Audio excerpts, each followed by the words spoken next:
اعوذ باللہ من الشیطان الرجیم، بسم اللہ الرحمن الرحیم۔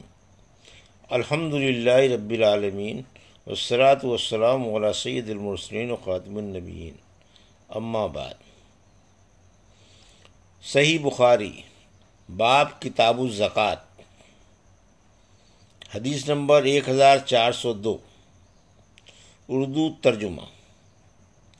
زکوٰۃ ادا نہ کرنے والے کا گناہ۔ اللہ تعالیٰ نے سورہ برات میں فرمایا کہ جو لوگ سونا اور چاندی جمع کرتے ہیں اور انہیں اللہ کی راہ میں خرچ نہیں کرتے، آخر آیت تک، یعنی اپنے مال کو گاڑنے کا مزہ چکھو۔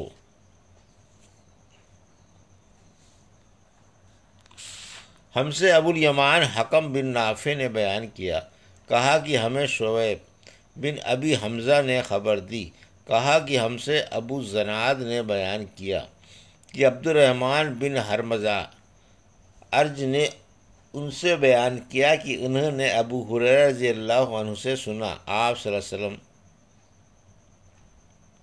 نے فرمایا کہ اونٹ قیامت کے دن اپنے مالکوں کے پاس جنہوں نے ان کا حق یعنی زکوٰۃ نہ ادا کیا اس سے زیادہ موٹے تازے ہو کر آئیں گے جیسے دنیا میں تھے، اور انہیں اپنے کھروں سے روندیں گے۔ بکریاں بھی اپنے ان مالکوں کے پاس جنہوں نے ان کے حق نہیں دیے تھے پہلے سے زیادہ موٹی تازی ہو کر آئیں گی، اور انہیں اپنے کھروں سے روندیں گی اور اپنے سینگوں سے ماریں گی۔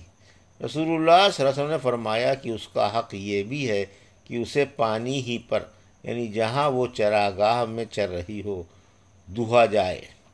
آپ نے فرمایا کہ کوئی شخص قیامت کے دن اس طرح نہ آئے کہ وہ اپنی گردن پر ایک ایسی بکری اٹھائے ہوئے ہو جو چلا رہی ہو، اور وہ مجھ سے کہے کہ اے محمد صلی اللہ علیہ وسلم مجھے عذاب سے بچائیے۔ اسے یہ جواب دوں کہ تیرے لیے میں کچھ نہیں کر سکتا، میرا کام پہنچانا تھا سو میں نے پہنچا دیا۔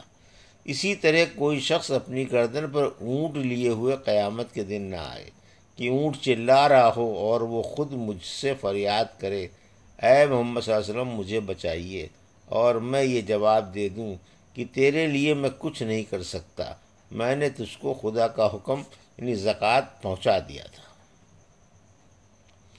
حدیث نمبر 1403، اردو ترجمہ۔ ہم سے علی بن عبداللہ مدینی نے بیان کیا، انہوں نے کہا ہم سے ہاشم بن قاسم نے بیان کیا کہ ہم سے عبد الرحمن بن عبداللہ بن دینار نے اپنے والد سے بیان کیا، ان سے ابو صالح سمان نے اور ان سے ابو ہریرہ رضی اللہ عنہ نے بیان کیا کہ رسول کریم صلی اللہ علیہ وسلم نے فرمایا کہ جسے اللہ نے مال دیا اور اس نے اس کی زکوٰۃ نہیں ادا کی تو قیامت کے دن اس کا مال نہایت زہریلے گنجے سانپ کی شکل اختیار کر لے گا۔ اس آنکھوں کے پاس 2 سیاہ نقطے ہوں گے جیسے سانپ کے ہوتے ہیں، پھر وہ سانپ اس کے دونوں جبڑوں سے اسے پکڑ لے گا اور کہے گا کہ میں تیرا مال اور خزانہ ہوں۔ اس کے بعد آپ نے یہ آیت پڑھی، اور وہ لوگ جو ترجمہ ہے، اور وہ لوگ یہ گمان نہ کریں کہ اللہ تعالیٰ نے انہیں جو کچھ اپنے فضل سے دیا ہے وہ اس پر بخل سے کام لیتے ہیں کہ ان کا مال ان کے لیے بہتر ہے، بلکہ وہ برا ہے جس مال کے معاملے میں انہوں نے بخل کیا ہے، قیامت میں اس کا طوق بنا کر ان کی گردن میں ڈالا جائے گا۔ حدیث نمبر 1404، اردو ترجمہ۔ جس مال کی زکوٰۃ دے دی جائے وہ کنز یعنی خزانہ نہیں ہے، کیونکہ نبی کریم صلی اللہ علیہ وسلم نے فرمایا کہ 5 اوقیہ سے کم چاندی میں زکوٰۃ نہیں ہے۔ ہم سے احمد بن شبیب بن سعید نے بیان کیا، انہوں نے کہا کہ ہم سے میرے والد شبیب نے بیان کیا، انہوں نے کہا کہ ہم سے یونس نے بیان کیا، ان سے ابن شہاب نے، ان سے خالد بن اسلم نے، انہوں نے بیان کیا کہ ہم عبداللہ بن عمر رضی اللہ عنہ کے ساتھ کہیں جا رہے تھے۔ ایک اعرابی نے آپ سے پوچھا کہ مجھے اللہ تعالیٰ کے اس فرمان کی تفسیر بتلائیے جو لوگ سونے اور چاندی کا خزانہ بنا کر رکھتے ہیں۔ حضرت ابن عمر رضی اللہ عنہ نے اس کا جواب دیا کہ اگر کسی نے سونا چاندی جمع کیا اور اس کی زکوٰۃ نہ دی تو اس کے لیے ویل یعنی خرابی ہے۔ یہ حکم زکوٰۃ کے احکام نازل ہونے سے پہلے تھا، لیکن جب اللہ تعالیٰ نے زکوٰۃ کا حکم نازل کر دیا تو اب وہی زکوٰۃ کا مال و دولت کو پاک کر دینے والی ہے۔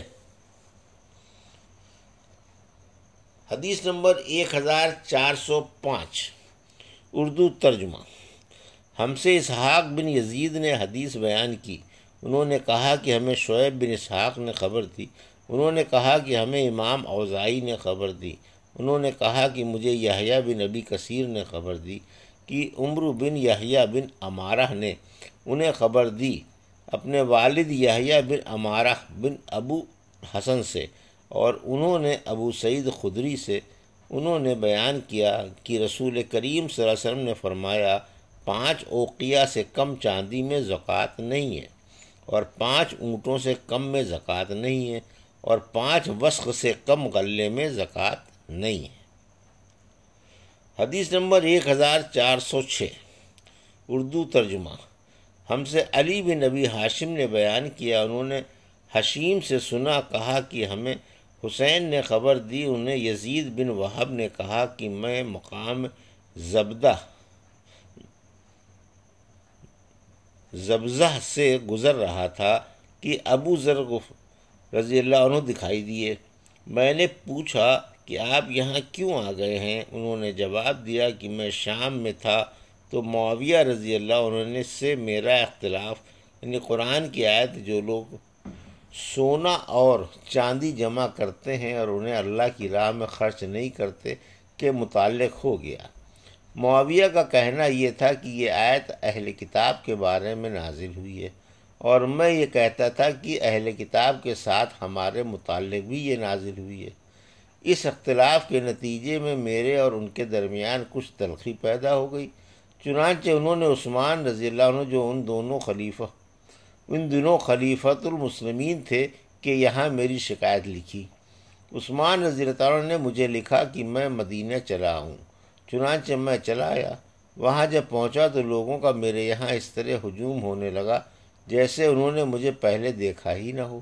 پھر جب میں نے لوگوں سے کہ اس طرح اپنی طرف آنے کے متعلق عثمان رضی اللہ عنہ سے کہا تو انہوں نے فرمایا کہ اگر مناسب سمجھو تو یہاں کا قیام چھوڑ کر مدینے سے قریب ہی کہیں اور جگہ الگ قیام اختیار کر لو۔ یہی بات ہے جو مجھے یہاں ربضہ تک لے آئی ہے۔ اگر وہ میرے اوپر ایک حبشی کو بھی امیر مقرر کر دیں تو میں اس کی بھی سنوں گا اور اطاعت کروں گا۔ حدیث نمبر 1407 اردو ترجمہ۔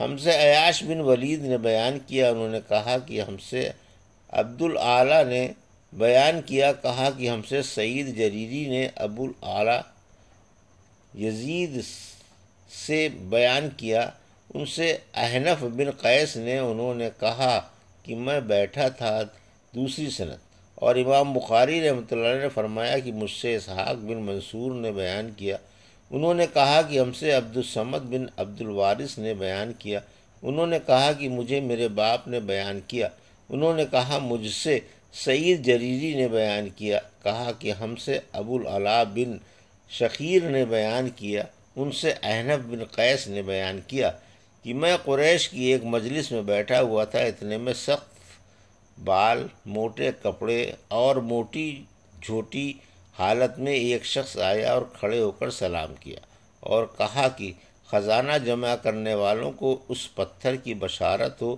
جو جہنم کی آگ میں تپایا جائے گا اور اس کی چھاتی کی بھٹنی پر رکھ دیا جائے گا، جو مونڈھے کی طرف سے پار ہو جائے گا، اس طرح وہ پتھر برابر ڈھلکتا رہے گا۔ یہ کہہ کر وہ صاحب چلے گئے اور ایک ستون کے پاس ٹیک لگا کر بیٹھ گئے۔ میں بھی ان کے ساتھ چلا اور ان کے قریب بیٹھ گیا۔ اب تک مجھے یہ معلوم نہ تھا کہ یہ کون صاحب ہیں۔ میں نے ان سے کہا کہ میرا خیال ہے کہ آپ کی بات قوم نے پسند نہیں کی۔ انہوں نے کہا یہ سب تو بیوقوف ہیں۔